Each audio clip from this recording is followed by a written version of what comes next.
Capítulo 1859. Pedágio do Vazio, Parte 1. Um fio de magia espiritual encontrou Felmor, um bebê com menos de 1 ano de idade, que chorava de pânico e terror. Seu filho viverá, mas não será dono de nada além de sua vida. Lit distorceu a criança antes de lançar todos os feitiços que ele tinha em mãos, junto com o rio de chamas do vazio. A magia da terra e do fogo fez o solo abaixo da casa algum se abrir ao se transformar em magma. O fogo negro atingiu as fissuras, fazendo-as explodir. Ao mesmo tempo, os demônios das chamas se autodetonaram, produzindo uma explosão vulcânica. As nuvens de tempestade acima da mansão se dissiparam e o terremoto parou. A tribulação mundial não poderia mais acontecer e o planeta voltou sua atenção para assuntos mais urgentes. O núcleo de mana de Lit também se acalmou, a energia violeta que continha selou novamente em finas faixas.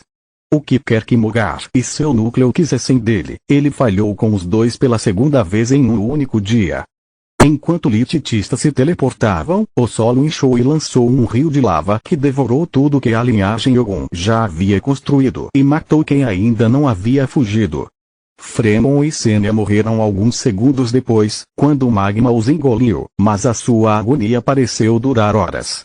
O baronete morreu em paz com Mogar, sabendo que Felmor não pagaria pela estupidez de seu pai.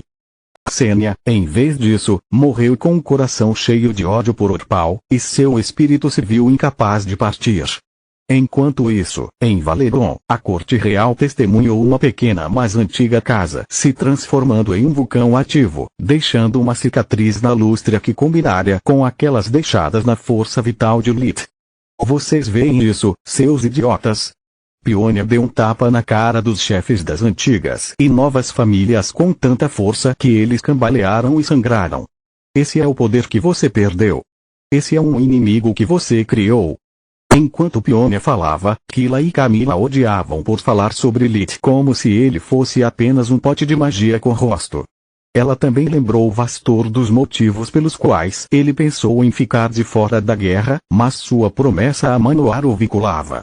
O rei deu um passo à frente, tirando Demor na insígnia de general do exército de seu ombro direito. Então veio Silpa, rasgando o ombro esquerdo. Um após o outro, os vários nobres despiram o uniforme de Morn de todas as suas características até que ele não fosse mais um uniforme, apenas roupas vermelhas. A corte real acabara de julgar Morn Griffon por seus crimes. A sentença era a morte, mas não seria fácil, não seria rápida e não haveria piedade na execução. Lit e Tista alternaram seus teleportes, dando um ao outro tempo para usar o revigoramento enquanto se aproximavam da torre. A condição de Raaz estava estável, mas ainda crítica, assim como a de Lit. O chamado do vazio devastou sua força vital, enquanto ele quase caiu na tentação de seu antigo eu devastou seu corpo. As essências vitais que ele havia tomado o manteriam unido, mas não por muito tempo. Primeiro, eles foram para a floresta de Traven. Então, depois de não encontrarem nenhum vestígio da torre, eles se mudaram para o geyser mais próximo, aquele sob a mansão Veren. Solos mudou-se para lá, para se esconder à vista de todos. No momento em que chegaram, Solos ativou a matriz do corpo imortal e se teletransportou para o deserto, onde Salaad já havia sido notificado de sua chegada. A herdeira de Minadion ficou horrorizada ao notar o estado de Lit e Raaz, transferindo todos para uma sala diferente. Pela minha mãe, você precisa descansar. Você não está melhor que o papai. Solos disse. Ela estava com medo por Lit, mas ainda mais por Raaz.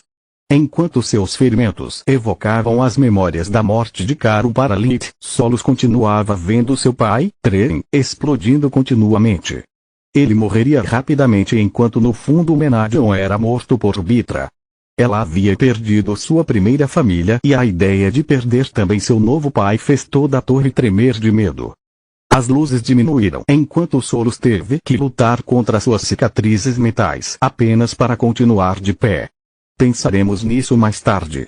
Lit disse com um suspiro, desejando que Kila estivesse lá. Eles só podiam alimentar Raaz com tônicos boca a boca sem seu feitiço de injeção. Sem eles, qualquer tentativa de curá-lo também o mataria. O revigoramento poderia regenerar membros perdidos, mas o processo ainda prejudicaria o corpo do paciente. Droga! Lit disse enquanto estimava quanto tempo o processo levaria. Eu queria consertar papai antes que ele acordasse. Ele foi torturado e eu não queria que ele ou os outros o vissem naquele estado. O problema é que ele não tem veias expostas que eu possa usar para uma intravenosa física e mesmo que ele beba tônicos no café da manhã, almoço e jantar, levarei dias para curar essas feridas. Isso ou uma ajudinha da família.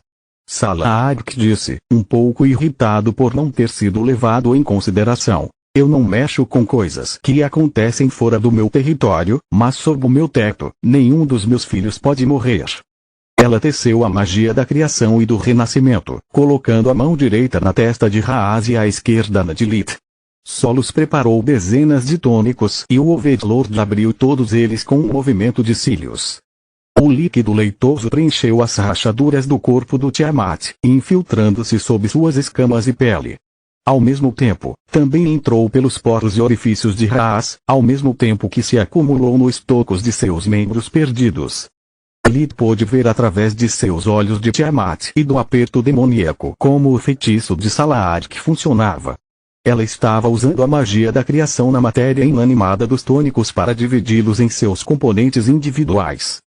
Proteínas, aminoácidos, sais minerais e todos os tipos de nutrientes para reorganizá-los para formar matéria viva. Então, ela usou a magia do renascimento para moldar a matéria recém-nascida em carne, ossos e glóbulos brancos e vermelhos. Lit sentiu seu corpo ser invadido pelo tônico que usava as partes ainda saudáveis como andaime para repor tudo o que faltava e consertar todos os danos que a invocação do vazio lhe infligiu. Sua força vital se estabilizou imediatamente, as rachaduras retornaram ao seu estado original consumindo a energia vital que ele havia consumido das pessoas da família Ogum. Eles não se curaram, mas também não se expandiram. Quanto a Raaz, a cor voltou ao seu rosto à medida que sua respiração se tornou regular e relaxada. O torso e a cabeça, as únicas partes que restavam dele, estavam agora de volta em perfeitas condições, mas os tônicos continuavam se acumulando em suas extremidades. Por que ela está fazendo isso? Não é como se ela, antes que Lit pudesse terminar o pensamento, Salaak ativou sua habilidade de linhagem e impressão de sangue. As escamas nos corpos de Lititista se transformaram em penas e fogo irrompeu dos tocos de Raaz. As chamas alimentaram-se dos tônicos como se fossem gasolina, aumentando em força e tamanho. O líquido leitoso foi consumido tão rapidamente que, embora Solos tivesse preparado mais de 100 deles, de repente ela temeu que não fossem suficientes.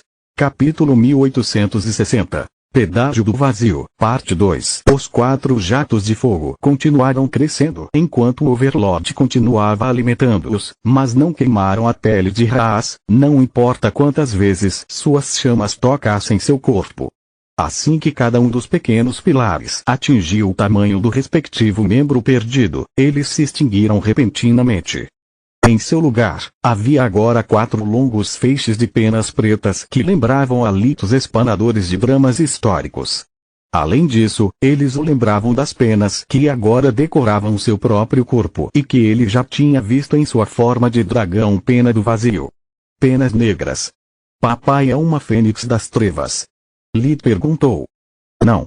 Salaak riu, abaixando os braços agora que seu trabalho estava concluído. Se ele realmente fosse o filho há muito perdido de Sinmara, duvido que ela tivesse deixado qualquer um de vocês sair do deserto. Ela é muito protetora com seus penas. Seu pai pertence à linhagem Fênix Sombria cujos poderes são baseados em manipulações das sombras. Definitivamente faz sentido. Lita sentiu. E a mamãe? Sua mãe é um dragão vermelho. Salaak ergueu uma sobrancelha em aborrecimento e sua voz ficou um pouco mais fria. Eles são os guardiões dos mistérios das chamas primordiais pertencentes à época em que Mugar nasceu no fogo. Quais são os poderes dela? Solos tentou perguntar, mas o guardião colocou uma mão na boca dela e a outra na de Lit. Pela grande mãe, vocês dois são realmente 2 ervilhas na mesma vagem. Se você está realmente curioso, pergunte ao seu avô. Tenho coisas muito mais importantes com que me preocupar. Depois que Salaark se certificou de que Solos não a interromperia, ela os deixou ir. Você percebe o quão estúpido você foi. A força vital que você consumiu e minha magia de renascimento limitaram o dano que você infligiu a si mesmo, mas sua expectativa de vida diminuiu ainda mais. O guardião olhou para ele com olhos literalmente de fogo.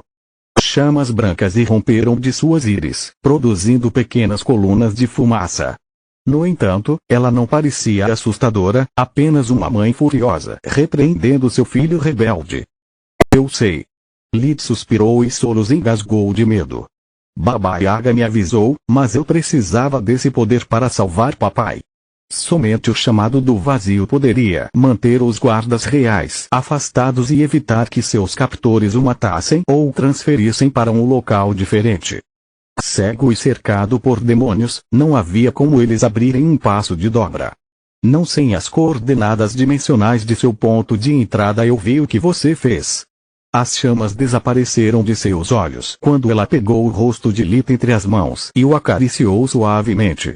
Eu vi você enfrentando sua tribulação e seu demônio interior ao mesmo tempo. Estou orgulhoso de você. Salaark o forçou a se inclinar, beijando sua testa. Estou orgulhoso de você também, Tista. Ela soltou Tiamat e abraçou o demônio vermelho, beijando-a também. Hoje você salvou seu pai e seu irmão. 2 vezes. O guardião referiu-se tanto ao momento em que Lid se conteve depois de ver sua própria loucura afetando Tista quanto quando ela o impediu de matar a criança. Obrigado, vovó. Tista se perdeu no calor maternal do abraço e começou a chorar. Ela estava com tanto medo de perder Raas primeiro e depois com medo da violência e do derramamento de sangue que uma batalha em grande escala exigiria. No entanto, no calor da batalha, não houve tempo para a hesitação, apenas para a morte. Lembrando-se de sua fúria, de quanto dano suas chamas haviam causado e de quantas vidas elas haviam tirado, Tista ficou com medo de si mesma. Ao mesmo tempo, porém, ela também estava orgulhosa de si mesma porque suas ações não eram violência aleatória. Ela matou pessoas que ela não conhecia e não se importava com quem tentou tirar aqueles que ela amava. Foi uma troca que ela estava disposta a fazer em qualquer dia de sua vida. Vovó, isso na casa algum foi realmente uma tribulação mundial? Lid perguntou. Sim. E outro aconteceu enquanto você estava no restaurante Lobo Celestial. Salaark assentiu. Mas ainda sou eu e também não estou morto. Não é assim que as tribulações deveriam funcionar, ele respondeu. Sinto muito, criança. Gostaria de responder suas perguntas, mas não posso. Não sei colocar sua vida em risco. Salaark abraçou Lid novamente, segurando-o com força. Eu posso consertar sua força vital, meu jovem. Posso até lhe dar a vida que você perdeu. Mas só se você dobrar os joelhos e jurar lealdade a um meu ninho. Não há refeição grátis neste mundo. Obrigado, vovó, mas não. Eu suspeitava disso, mas nunca perguntei exatamente porque sabia que um favor tão grande teria um preço associado. Lid respondeu. Prefiro viver uma vida curta, mas livre, do que uma vida longa e oprimida por correntes. E eu respeito sua escolha. Ela assentiu. Então, os efeitos da impressão de sangue começaram a desaparecer e as penas escuras que saíram do corpo de Raas lentamente se transformaram em braços e pernas. Ao mesmo tempo, as escamas retornaram aos corpos dos 2 demônios. Papai já está curado? Lid perguntou surpreso. Você despertou a linhagem dele. Tista pulou de entusiasmo. Respectivamente sim e apenas temporariamente. Salaark disse. Era a única maneira de regenerar Raas sem causar mais traumas ao seu fraco corpo humano. Sinto muito, mas não existe mágica que possa consertar isso. Você terá que ser paciente com Raas e dar-lhe toda a ajuda que precisar. Lita sentiu, sabendo como as feridas da mente eram as mais difíceis de curar. Quase 2 décadas se passaram desde sua morte na Terra, mas as cicatrizes que sua psique ainda carregava quase o mataram. Dito isto, quero parabenizar vocês 2. Salaark abraçou Lid e Solos. Seu conjunto de corpo imortal não é muito, mas é um bom passo para a magia do renascimento. Realmente, Solos esqueceu suas preocupações por um segundo, transbordando de alegria. A matriz foi sua criação original.